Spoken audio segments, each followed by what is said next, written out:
Is Mom's life worthless? In the grand scheme of things, yes. Debbie. How can you say those things? How could you say that about Mom?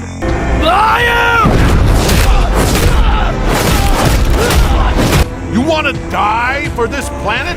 Fine! What's 17 more years? I can always start again. Make another kid. Why did you make me do this? You're fighting so you can watch everyone around you die. Think, Mark. What will you have after 500 years? I hear you, Dad. I still have you.